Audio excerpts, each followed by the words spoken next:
Yeah, while I was in Berlin, I got to see Richard Linklater's Boyhood, which is a phenomenal film.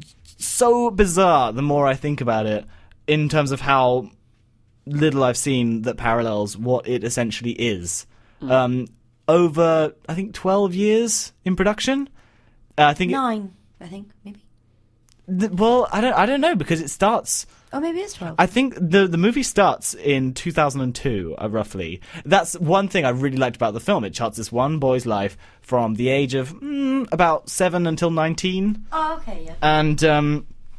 And it starts in about 2002, I think. And it doesn't give you that many codified reminders of how time is taking place, other than how this guy grows up. So this kid called Mason, all you get to know how time's progressing is just his physical looks and very brief kind of like interludes of what's happening in the world. And I kind of felt like this is almost the anti-Forrest Gump.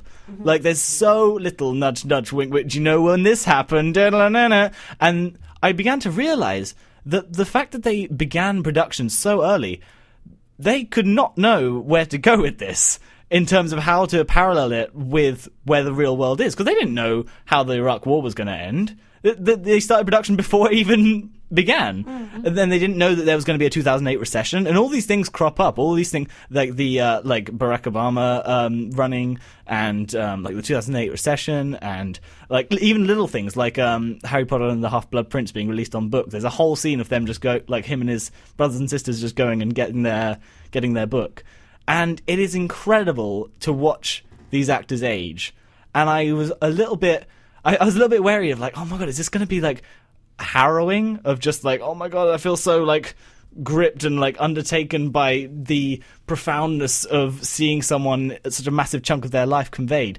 But it didn't. I've never seen a film so elegantly avoid drama and playing things up for the camera as well as this has. Because there's so many things that are just avoided. The peak moment in Boyhood, with that kind of like the tension and drama, is about halfway through, where one of his mum's husbands turns out to be kind of like a drunken asshole and ends up being quite abusive. That's the most harrowing moment in the film. The rest of it plateaus until he's 19, because it acknowledges that life doesn't have a denouement when you get to about your teenage years. And it's so wonderful how it really nicely juxtaposes regular images that we're used to, things in the media and things in music and pop culture, next to very personal things in our life. So there's one moment in the film that is particularly traumatic for the lead character of Mason, and it cuts straight to him playing on the Nintendo Wii in the next one. Because that's how life works. You do things like these images do parallel each other. And the movie opens with Coldplay's Yellow, and I was like, oh no. And like for a moment I was like, man, is it going to really take this tone? And there was more and more pop music coming, and I was like, hang on. And the soundtrack gets more and more nuanced as it goes, paralleling what kind of music this character would be exposed to. So it starts with just pop music because that's just what he hears, and then later on it gets a little bit more complex and a little more stuff that he would be into, and it's just fantastic. It doesn't play up the centrality of a teenager. It doesn't make his life sound particularly profound, even at a time when you are a teenager and you do kind of construct your world as being the center of everything. So there are scenes where he goes on about, oh, Facebook's making us all robots, man. You got to think about it. And this is when he's about 17. And the movie, it's not making fun of him being like a teenager idiot thinking he's a philosopher, because it knows everyone did that. Yeah. And there were so many moments where like me and Anna would just say like, I did that. Yeah. Like I remember that kind of thing. And the movie acknowledges that like we do go through changes. And I think the lead actor did actually have a hand in writing later on in the production, just to shape his own dialogue when he reached about 18 or so.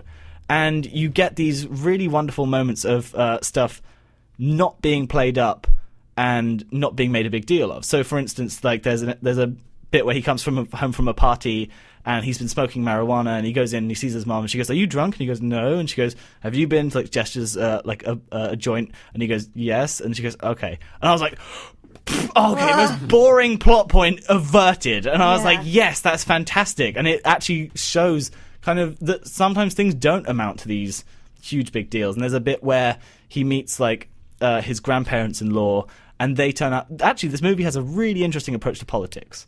you can very clearly see Linklater's like rather liberal standpoint reflected mainly through his father, played by Ethan Hawke, who's constantly saying like, "Don't vote for Bush," like, "Oh, we're gonna vote for Obama. Take down the McCain side and steal it for me." And then like he's always like coercing his kids like this. And then later on, Ethan Hawke's character marries a woman whose parents are extremely right wing and religious, and it doesn't manifest as a clash, as like a real awkward moment of identities clashing. He gets like a Bible for Christmas, and he gets given a gun, and everyone in the cinema was like, "Oh no, it's going to be really awkward." And then the movie's just like later on like, "Yeah," and then he just had a gun.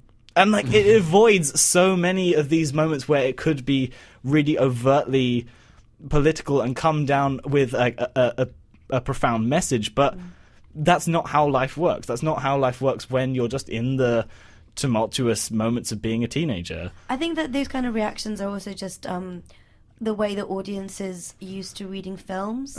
So that you know, if you're presented with a gun, then we're normally going to go, "Oh, we're being shown this, therefore it must have some kind of significance later in the plot," and it clearly avoids all of that. Yeah, there's like wonderful moments where, because like Ethan Hawke presents a lot of kind of like atheist rhetoric, and these new parts of his family are extremely religious, you think, "Oh god, this is going to be a real like clash of ideology." And later on he says like, "Oh, you're not going to become one of those god people, are you, Dad?" And Ethan Hawke just like gives him a look. That's all you need. You don't need a big thing about like, "It's okay to believe what you want, message time." Just a look that totally reflects how the character sees the position he's in right now. And yeah, Ethan Hawke was great. You want Ethan Hawke to be your dad in that film. But still, there's still moments where you do get the sense that the film knows what it's doing, because his mother and father are separated in the film, and he's like a weekend dad. And all the scenes with him, with Ethan Hawke, are total freedom and having fun and being able to like get away from all your responsibilities, and you end up liking Ethan Hawke way more than you like his mum. And yet the film still says like, that's kind of fucked up, because you're rooting for the person who has way less responsibility. And I'll say that this film had a cut that followed to a new shot that followed one line of dialogue that was the most weighted cut to a character one of them I've ever seen, where it just cuts to the mother like in an empty room.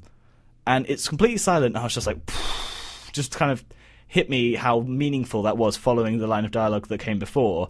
And it's a movie about subjectivity and perspective. And often the central character of Mason, he's not really the protagonist. He's just there in all the scenes. It's not really a story about him. The most tumultuous stuff happens to his mother. And there's like scenes of kind of like how kids vouch for their parents' attention. So his sister's played by Richard Linklater's daughter. And she ages as well. You see her come up to like, I don't know, 20. And there's like moments where you'll have like a shot from over the parents' shoulder and only have one kid in the shot, even though both of them are talking. And you get a sense of how kids like do vouch for one person's attention. And it's a movie all about centralizing you around one character in particular. And there's even like a particular shot where Ethan Hawke's playing with his kids around some kind of modernist art statue, where they're all hiding and they're all going to run around and try to find each other. They're peeking around and trying to get to each other, and none of them can see Ethan Hawke because he's running around like in a particular formation where they can't see, but the camera's still, so you can see all the characters running around, and yet you know that none of them can actually see each other.